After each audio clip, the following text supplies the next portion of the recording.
everybody, it's John from Seattle Coffee Gear. I'm here with a quick tech tip on the Atom Pro grinder from Eureka. We're going to talk about how to calibrate this grinder if you want to use it for finer grinding for espresso, and how to do that. And it's a little bit simple, a little bit complicated, a couple of caveats. So let's dive right in.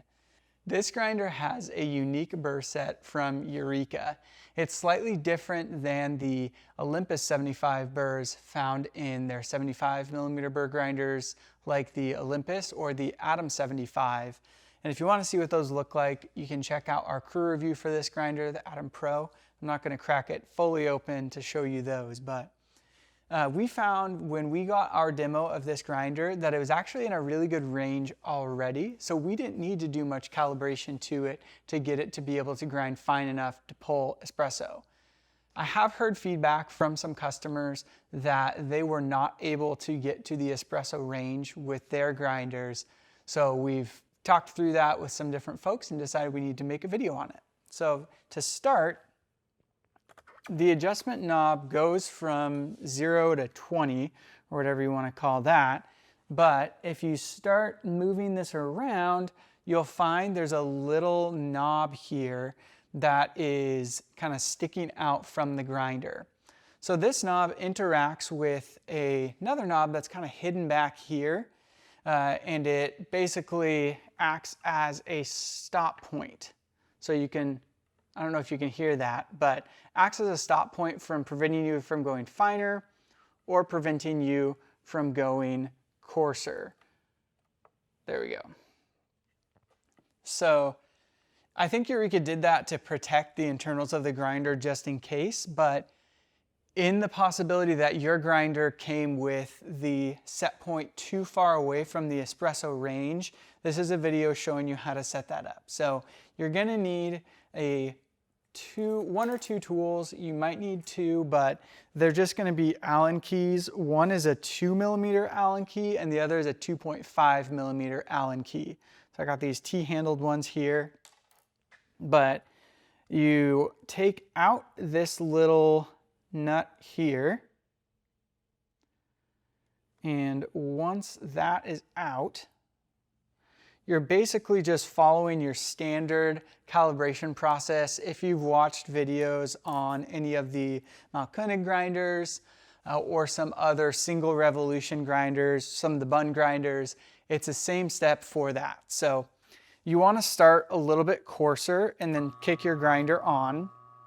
And then while it's running, you're just going to start adjusting finer until you hear the burrs start to touch. So once you hear that noise, back it off just a little bit and turn the grinder off. And this is now going to be your 0 point. So because I took out that little bolt, this little bolt here,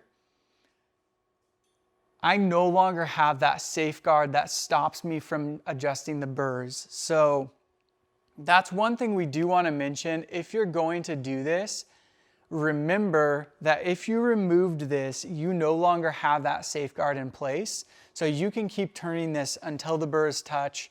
And so just be aware of that. You don't have that safeguard in place if you remove this little nut here. So this does allow you to grind as fine as possible until the burrs are touching, but you have removed that safeguard. So just keep that in mind. That's our one caveat with this video. And you're doing this at your own risk, but be careful and be aware that this is now, what this is pointing to is now your 0 point. So Eureka likes to use a lot of stickers on their grinders to show you, or to cover things up for logos, that sort of stuff. So to show where your new 0 point is, you can carefully take off this adjustment ring sticker and then just align it with, I dropped it, carefully align it with where that little adjustment post is there. That tells you where the adjustment is. So what I've done now, lean this forward here, I've set this as my 0 point. So I just moved that sticker. So then this one's seen some love. So then I know where my new 0 point is. So I'm careful not to go finer than that 0 point. Set that back down. And really, it is as simple as that to calibrate this grinder.